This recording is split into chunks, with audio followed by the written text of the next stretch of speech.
Welcome back everybody, I'm Jaran Khabi, your host, and today I'm going to react to a video called Stargate 1994, the band's secret ending and hidden truths they try to hide. Now for new updates and content you can visit the links in the description down below, and let's get started. Enjoy.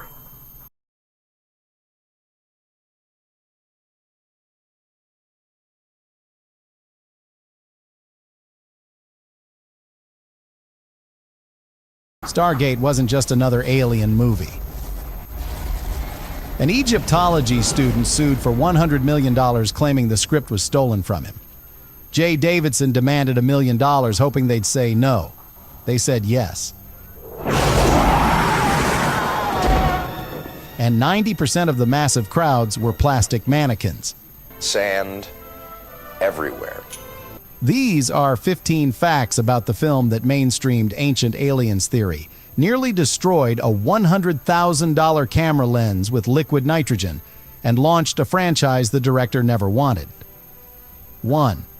The $100 million theft lawsuit shortly after Stargate was released, an Egyptology student and teacher named Omar Zudi filed a massive lawsuit against the creators. He claimed he had submitted a nearly identical script to the studio years earlier. Zudi's treatment allegedly included the same core concept, that the Egyptian pyramids were landing pads for alien spacecraft, and that the gods of ancient Egypt were extraterrestrial beings. The case was so compelling and well documented that it never went to trial. It was settled out of court for an undisclosed sum, all parties bound by non-disclosure agreements. The quiet settlement fueled persistent rumors that the entire Stargate mythology was actually stolen intellectual property rather than an original creation. To this day, no one knows exactly how much money changed hands, or what evidence Zudi presented that made the studio settle so quickly. 2. A Jay Davidson's $1 million sabotage. This one's brilliant. Jay Davidson, who played the alien god Ra, had become an overnight sensation after his shocking performance in The Crying Game. He absolutely hated the sudden fame and attention. When he was offered the role of Ra in Stargate, he didn't want to do it. He wanted to disappear from Hollywood and never act again. So Davidson came up with what he thought was a foolproof plan. He demanded $1 million for the role. An absurd sum for a supporting part in 1993. He fully expected the studio to laugh and walk away. They didn't. They said yes instantly. Davidson was trapped. He spent the entire production in a miserable mood, refusing to remove his uncomfortable jewelry and elaborate costumes between takes, barely speaking to the cast and crew. His sullen, detached performance actually worked perfectly for playing a bored, immortal alien tyrant. Sometimes the best performances come from actors who are genuinely suffering. 3. The 16,000 mannequin army.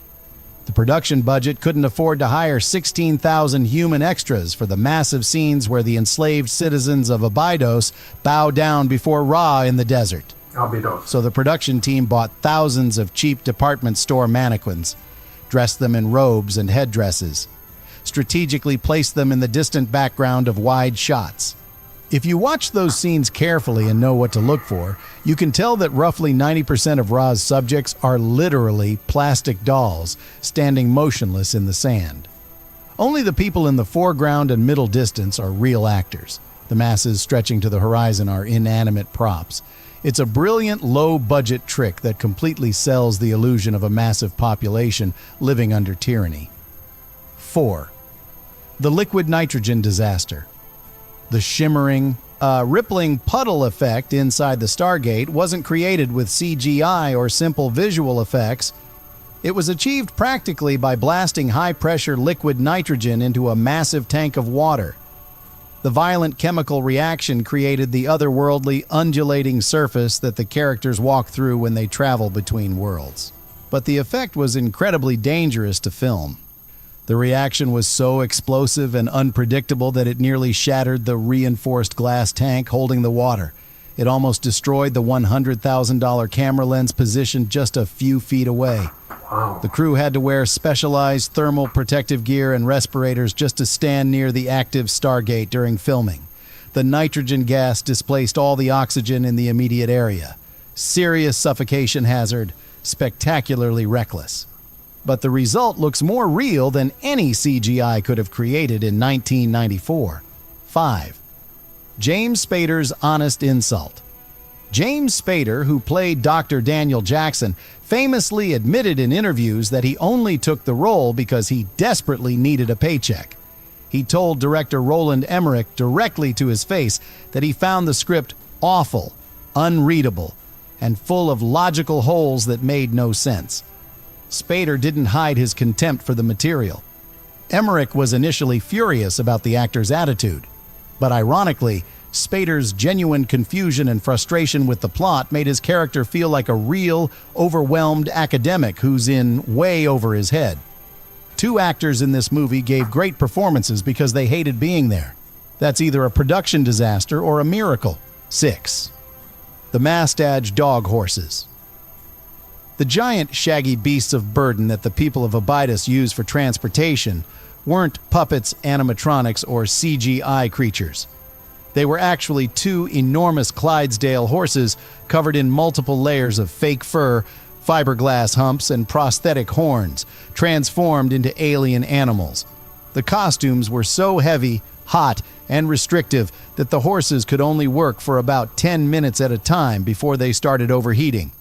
They had to be uncostumed and cooled down with giant industrial fans. The animal handlers were constantly monitoring the horses' vital signs to make sure they didn't collapse from heat exhaustion in the brutal desert temperatures. Elaborate, expensive, but the physical weight and movement of real animals made the creatures feel more believable than any puppet could have achieved. 7. Recycled Total Recall architecture. To save money on Stargate's relatively modest $55 million budget, the production repurposed several massive architectural elements and desert set pieces that had been built for the 1990 Arnold Schwarzenegger film Total Recall. The Egyptian-themed ruins, stone platforms, and background structures were constructed on an enormous scale in the Yuma Desert of Arizona. The production got these massive sets for a fraction of what it would have cost to build them from scratch. Most audiences never realized they were watching recycled props from another movie. That's a clever example of how Hollywood studios share resources and recycle expensive construction to stretch their budgets. Sometimes the best production design is just knowing what already exists in a warehouse somewhere. 8. The ancient language lesson. The Abydonian language spoken by the enslaved people in the film isn't gibberish or made-up alien dialogue.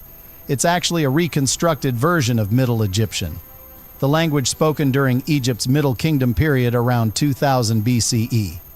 The production hired a professional Egyptologist to translate portions of the script into phonetically accurate Middle Egyptian, then worked with a dialogue coach to teach the actors how to pronounce the ancient words correctly. James Spader and Jay Davidson had to spend weeks learning the proper pronunciation and cadence to make their conversations sound linguistically consistent. It's an incredible level of detail that 99% of the audience would never notice. But it gives the film an authenticity and weight that generic alien languages could never provide. That real people actually spoke these words thousands of years ago makes the entire premise feel slightly less absurd. 9. The Anubis Mask Nightmare. The mechanical helmets worn by the Horus and Anubis guards weren't just static props. They were fully functional, remotely controlled masks with moving jaws and glowing eyes, operated by off-camera puppeteers using radio controls.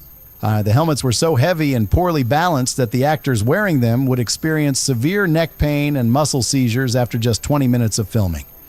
The internal motors and servos also made a constant loud whirring noise that made it impossible for the actors to hear their cues or the director's instructions. Multiple takes were ruined because actors couldn't tell when they were supposed to move or speak. The production had to develop an elaborate system of hand signals and physical taps to communicate with the masked performers. Technical nightmare, but the guards look appropriately menacing and inhuman. The cost was just transferred to the actors' necks. 10. Mainstreaming ancient aliens. In 1994, the ancient astronaut theory, the idea that extraterrestrial beings visited Earth in prehistoric times and influenced human civilization, was considered fringe pseudoscience, believed only by conspiracy theorists and UFO enthusiasts. Stargate was one of the first major Hollywood blockbusters to mainstream this concept, specifically proposing that the Egyptian pyramids were landing pads for alien spacecraft, that the gods worshipped by ancient cultures were actually advanced beings from other worlds. The film's success helped legitimize these ideas in popular culture. Within a decade, the History Channel was airing shows like Ancient Aliens that treated the same theories as plausible historical speculation. Stargate didn't invent the ancient astronaut hypothesis, but it packaged it into an entertaining story that made millions of people take the concept seriously for the first time. The film fundamentally changed how mainstream audiences think about ancient history and the possibility of extraterrestrial contact. For better or worse. 11. The 120-degree desert storm filming in Yuma, Arizona during the summer was an absolute nightmare. Daily temperatures regularly hit 120 degrees Fahrenheit. Hot enough to cause heat stroke, dehydration, and equipment failures. Then, in the middle of production, a massive sandstorm swept through the location. It buried the 22-foot-tall Stargate prop under several feet of sand. Simultaneously destroyed multiple expensive cameras that couldn't be protected quickly enough. The crew had to spend 2 full days excavating the gate from the sand dune it had been buried under, manually digging out tons of sand in brutal heat just to resume filming. The extreme conditions contributed to the authentic, exhausted, desperate look of the actors in the desert sequences. They weren't acting when they looked hot, miserable, and ready to collapse. They genuinely were. 12. In the nuclear logic hole. The military's plan to send a nuclear bomb through the Stargate and destroy whatever's on the other side, regardless of whether it poses an actual threat, was a deliberate reflection of 1990s Cold War anxiety and American foreign policy. Director Roland Emmerich wanted to show that the military's first instinct is always destruction and overwhelming force, contrasted against Daniel Jackson's desire for communication, understanding, and peaceful contact. The entire plot hinges on this philosophical conflict, those who want to destroy what they don't understand versus those who want to learn from it. It's a surprisingly political message for a blockbuster adventure film. One of the reasons Stargate resonated with audiences who were tired of jingoistic military propaganda masquerading as entertainment. The film argues that curiosity and empathy are more valuable than weapons, even when facing the unknown. 13. The censored original opening. There's a legendary deleted opening sequence that was cut from the theatrical release. This scene took place in 1928 during the original archaeological excavation that discovered the buried Stargate. It was filmed in a much more graphic Indiana Jones-style adventure format. The sequence allegedly showed the guardians of the gate being discovered in their tomb. Ancient Egyptian warnings carved into the walls explaining exactly why the Stargate had been buried and sealed away. Warnings that the modern characters would later ignore with catastrophic consequences. The scene was cut because test audiences felt it made the movie feel too much like a period piece. It slowed down the momentum of getting to the alien world. But its removal also eliminated crucial context about why the ancient Egyptians feared the Stargate enough to bury it for thousands of years, leaving a narrative hole that some viewers found frustrating. 14. The franchise that wasn't supposed to exist. Director Roland Emmerich originally conceived Stargate as the first installment of a trilogy of theatrical films. He planned to explore the mythology of the Gate and reveal a vast network of ancient alien civilizations. But after the film was released, Emmerich lost the rights to the franchise in a legal and financial battle with the studio. He was never able to make the sequels he'd planned. Instead, MGM turned Stargate into the long-running television series Stargate SG-1, which ran for 10 seasons and spawned multiple spin-off shows. Emmerich has publicly stated that he hates the TV series and believes it ruined his original vision of what the Stargate mythology was supposed to be. The irony? The TV franchise became far more successful and culturally influential than Emmerich's film ever was. Sometimes losing creative control leads to something better than what the original creator envisioned.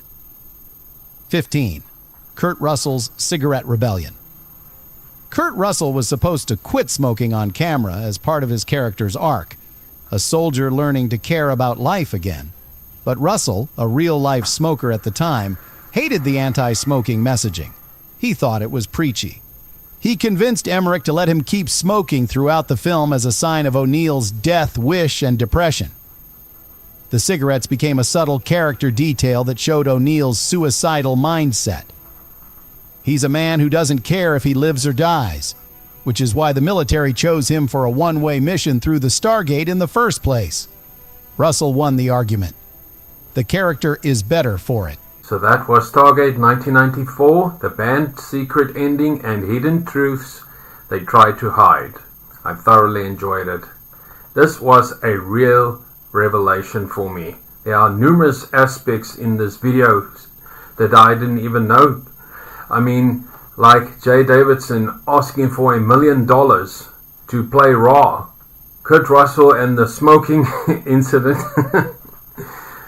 the dehydration for filming in a desert, the equipment being so heavy for those two soldiers of Raw, and the people behind the cameras controlling those equipment.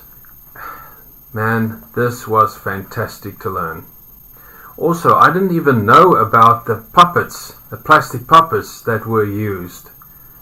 And you can clearly see the pyramid that Ra comes in is a model. But nevertheless, it was fantastic. A good, genuine prop. I cannot believe the liquid nitrogen water effect that they had to be careful for. I mean, you never ever mess with chemicals that can be seriously toxic to your health. I must say I really enjoyed this film. I love the Egyptian mythology, and I also love the fact that they used genuine Egyptian language and an Egyptologist as well. Seeing that the TV series like SG-1, Atlantis and Universe came after this just comes to show what a huge success those franchises were. This movie influenced a lot of people, and we can thank Mr. Roland Emmerich for it. And a word of wisdom for today. Always believe in what you are trying to pursue. Have a blessed day further, and I'll see you next time. Goodbye.